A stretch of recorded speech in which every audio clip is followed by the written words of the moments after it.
Namaskara. I am Manjunath, lecturer in physics. So in this video clip, I am going to discuss about differentiation. So what is the meaning of differentiation? Where we are going to use this differentiation? I think it is a wonderful explanation. You can understand the meaning of differentiation and where it is used. So one thing, you have to watch this video up to the end. So to know this one, let us consider an equation. Y is equal to x to the power of n. What is this y? What is this x? What is this n? To understand that one, let us consider an example. Look here, there is a plant. In one day, it has grown this much. In the next day, it has grown like this, like this. In the next day, like this. And the length of this plant is L. So to grow, it has taken some time. In the first day, it might have grown some 10 centimeter. In the second day, maybe 30. In the fourth day, maybe 40. In the next, it may be 100. It means its speed or rate of growth is different in different days. So look here. So it is growing every day. It is growing every day. It is growing means every hour it is growing. Every hour it is growing means every second, every minute it is growing. Every second it is growing. So what is the rate of growth at a given instant? For example, so in the second day at 40th second, what is the growth of this plant? That we have to find out. In order to find that instantaneous growth, rate of growth, we need this differentiation. Okay. Now look here, this is physical, this quantity is length, this quantity is time. So as time increases, L also increases or L changes. So this is the variable quantity. This is also variable quantity. So this variable quantity depends on the time. For example, in the first day it was 10 centimeter, in second day it may be 30 centimeter, like that. So this is the dependent variable, and this is also variable, but it does not depend on L, because even if this plant is not growing, the time goes. It is independent variable. Okay. So anything that happens in the nature according to certain equations. So let this growth length of this plant can be related by T, some equation like this. L is equal to T cube, like this. L is the, of course, independent variable, T is the dependent variable. So in place of Y we have written L, in place of X we have written T, and this is the number, some number.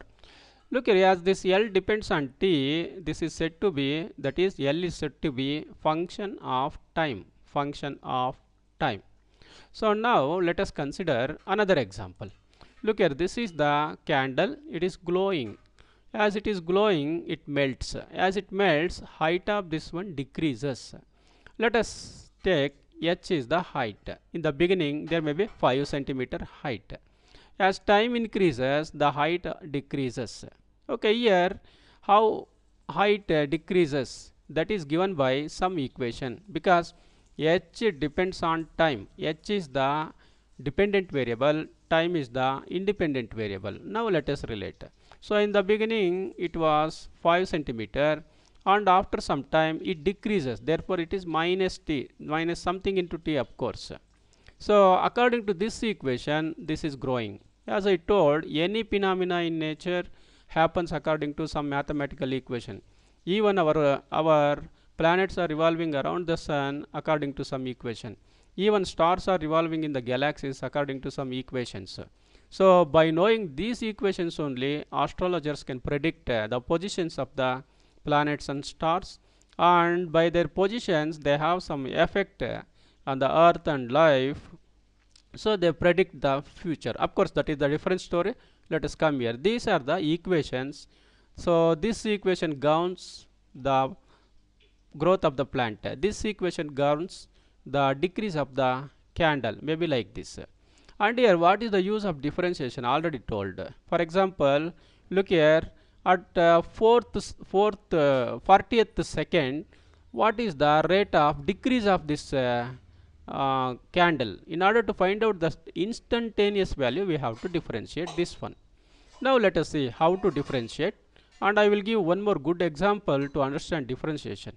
So now let us know how it is differentiated. So let me take look here, y x to the power of n, differentiation of y with respect to x. This differentiation is given by Newton in his Newtonian calculus. So differentiate this equation. According to Newton, this differentiation is represented by dy by dx. It means the change in y during change in x dx. Look here, this is equal to n into x to the power of n minus 1. Look here, this n into x to the power of n minus 1. So this formula is given by Newton. Of course, for time being, let it be taken granted. So now let us consider an example. So that is y is equal to t cube plus 5t square. This is one equation. Now let us differentiate this one. Differentiation of y with respect to t. So we have to differentiate the physical quantity with respect to the quantity on which it depends. That is, this y depends on t, therefore we have to differentiate y with respect to t. So now dy by dt is equal to, the equation differentiation comes like this. According to this equation, n into x to the power of n minus 1, in the place of n 3 is there, 3 into t to the power of 3 minus 1, and here this is the constant, keep as it is, and t square, in the place of n 2 is there, therefore 2 into t to the power of 2 minus 1. So this comes, this is 3 minus 1 2, 2 minus 1 1. So like this, this is equal to 3t square plus 5 2s are 10. So this is the equation.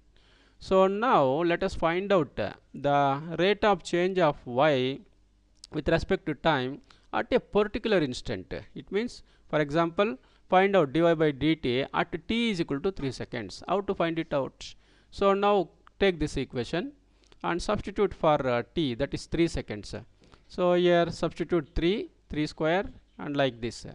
So now look here, dy by dt is equal to 3 square is 9, and 9 3s are 27, 10 3s are 30, that is equal to 57. At the third second, the rate of change of y with respect to t is 57. Like this we can find instantaneous value by using differentiation. Now let us consider one more example to understand clearly the differentiation. Now look at the car. Look here, this is on the road.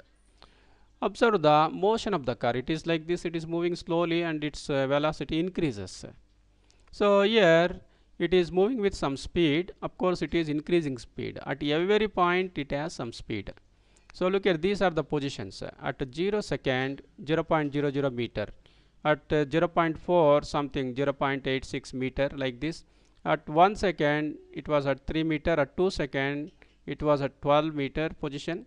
So like this, as time increases, this displacement or position is changing. So now in order to find out the velocity at this instant, at second instant, what we have to do? So we know at second, let us take at this point we have to find out. So here we have to consider delta t. Delta t means, so as between this point and this point, that is from here to here 0.9 second, 0.8 second, from here to here 0.8 seconds. Like this, let us take some delta t, that is time interval. So in this time interval, that is 1.6, 2.8 minus 1.2, 1.6. Now let us find the displacement. At this time it was here, at this time it was here. So this minus this gives displacement, that is 27 minus 4, it is approximately 23 point something. So during this time, that is 1.6 seconds, the displacement is this much, 23.423. Now velocity is equal to delta x by delta t. So this is the average velocity. Delta x is this much and delta t is this much. Divide this by this, we will get 14.64. I mean, at this point the velocity is 14.64. Of course it is the average velocity during this interval at an instant of second. Of course, in order to find out the velocity at this point, we have to decrease this period interval. Look here, it is decreased now. So that is 2.6 to look here 1.4. So and this is the displacement. So this 2.6 minus 1.4 is equal to 1.2, and 22.77 something minus 5.5 gives 17. Now according to this divided by this has given 14.36 velocity. Of course 14 is same, it is 64, it is 36.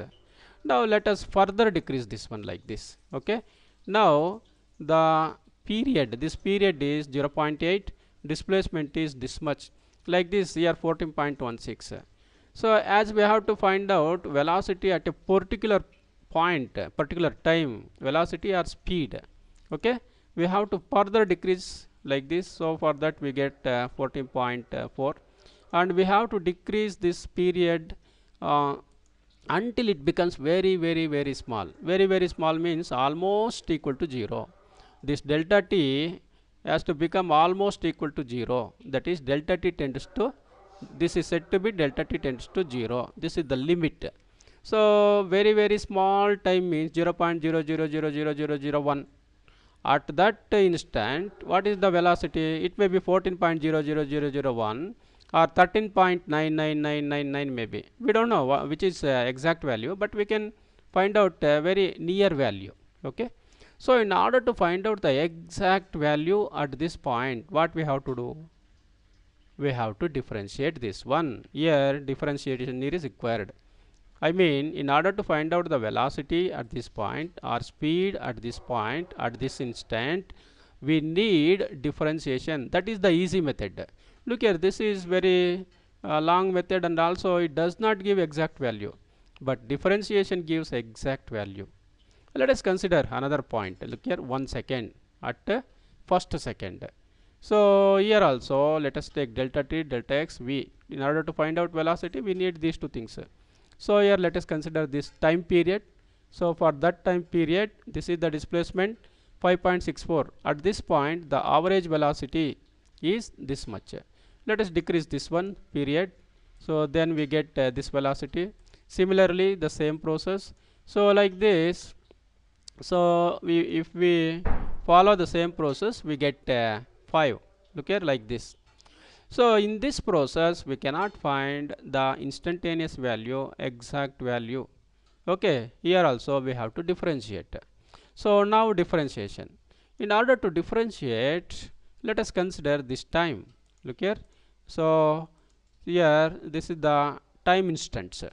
So corresponding positions let us take here. So these are the corresponding positions. So this car is moving. I mean, it is taking different positions at different instants according to some equation. The motion of the car is governed by some equation. Anything, as I told already, anything that happens has to be governed by some equation. What is the relation between these two things? That equation we have to find out. So for that, let us consider few values. Look here, at 0 second 0, at 1 second 3 meter, at 2 second 12, at 3 13. So just by observing few values for this time, this is the time, this time scale is there, and let us take 0, 1, 3, so 12, and like this. When we observe this one, we observe, look here, 2 to the power of 3 is 8, this is more than 8. 3 to the power of 3 is 27, this is more than 27. Therefore this x must be equal to t cube plus something. So maybe this is the equation, x is equal to t cube plus 2t. Now let us substitute for this one, this 2. Okay, in the place of t we have taken, in the place of t we have taken. So 2 cube is 8, 2 into 2 4, 8 plus 4 it is 12. Okay, it is 12. So for this value, this equation satisfies. Next, for this value let us take. So in place of t, let us substitute, look here, this one, 3 cube. So 3 cube is 27, 2 into 3 it is 6, 27 plus 6 it is 33, isn't it? So now this equation fits for these values. I mean, this car is moving according to this equation. So x is the dependent variable, t is the independent variable. So x is the function of time. So now let us consider this equation, and here we know velocity is given by dx by dt. This is the differentiation. Now let us differentiate this equation, that is d by dt of, in the place of x, let us take these things. So t cube plus 2t. So this v is equal to, now differentiate this one, as we have already discussed, this n into t to the power of n minus 1, okay, dx by dt is equal to, so 3t square, 3 into t to the power of 3 minus 1 is 2. Next 2t, differentiation of t is 1, so 2 is there. So this is the equation for velocity. Now we have differentiated this equation in order to find out instantaneous values. So now at second, look here, at t is equal to 2, let us substitute. We get v is equal to, for v this is the formula, 3 in the t, in the place of t we have taken 2 into 2, that is equal to 14. 2 2s are 4, 4 3s are 12, 12 plus 2 14. Look here at the second, what is the value? 14. Of course here it is not it is not possible to find out this value, but using this differentiation exactly at second 14 meter per second is the instantaneous velocity or instantaneous speed. So like this, very easily, instead of going through all this process, very easily we can find the instantaneous value. Next let us consider at t is equal to 1 second, substitute in this equation. So in the place of t, 1 square is 1, 1 into 3 is 3, 3 2s are 3 plus 2 5. So look here, this is 5. So like this, differentiation is used to find out instantaneous rates, instantaneous change of this thing with respect to change of this thing. At very small instant, what may be the value. So this is how we can use differentiation to find the instantaneous values. Thank you.